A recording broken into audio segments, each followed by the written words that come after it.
नमस्कार साथियों, India ground report से मैं आरती श्रीवास्तव आज एक बार फिर से लेकर आ गई हूँ आज का प्रेरक प्रसंग, दिन की एक सकारात्मक शुरुआत। और आज के हमारे प्रेरक प्रसंग का शीर्षक है भगवान पर भरोसा। जाड़े का दिन था और शाम हो गई थी। आसमान में बादल छाए हुए थे। एक नीम के पेड़ पर बहुत से कौवे बैठे हुए थे। वो सब बार बार काव काव कर रहे थे और एक दूसरे से झगड़ भी रहे थे। इसी समय एक छोटी सी मैना वहां पर आई और उसी नीम के पेड़ पर जाकर बैठ गई। मैना को देखते ही कई सारे कौवे उस पर टूट पड़े। बेचारी मैना ने कहा, बादल बहुत हैं, कृपया करके मुझे आज रात यहीं रहने दीजिए। इस पर कौवों ने कहा, नहीं नहीं, काव काव, ये हमारा पेड़ है, तुम यहाँ से चली जाओ। इस पर मैना ने कहा, भाई पेड़ तो सब भगवान के हैं ना, मैं बहुत छोटी हूँ और तुम्हारी बहन हूँ, इसलिए मुझ पर दया करो और मुझे यहीं रहने दो।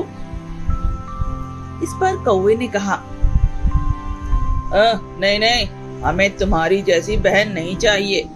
तुम बहुत भगवान का नाम लेती हो ना, तो फिर भगवान के भरोसे तुम यहाँ से चली क्यों नहीं जाती?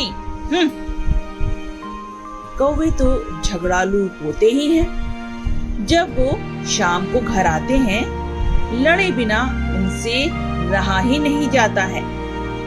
और कौवों को झगड़ते देखकर मैना वहां से चली गई और थोड़ी दूर जाकर एक आम के पेड़ पर जाकर बैठ गई। रात को आंधी आई, बादल गरजे, बड़े बड़े ओले भी पड़े। कौवे काव काव काव काव चिल्लाते रहे और ओले की मार से सब के सब नीचे गिर गए। मैना जिस आम के पेड़ पर थी, उसकी डाल भीतर से एकदम सड़ गई थी और गीली हो गई थी। डाल टूटने पर उसकी जड़ के पास पेड़ में एक खंडहर हो गया था।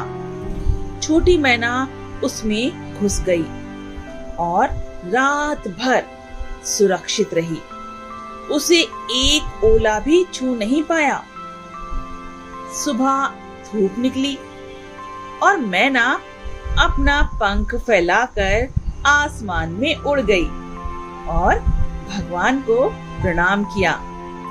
पृथ्वी पर पड़े कौवों को देखकर वो बोली, तुम्हें मेरी सहायता करनी चाहिए थी। कौवों ने पूछा, अरे भाई, कितनी चोट लगी है, तुम कहाँ थी रात भर? तुम्हें ओले की मार से किसने बचाया? मैना ने कहा, मैं तो आम के पेड़ पर बैठकर भगवान से प्रार्थना करती रही और भगवान ने मुझे बचा लिया। आखिर भगवान के अलावा मुझे बचाता ही कौन?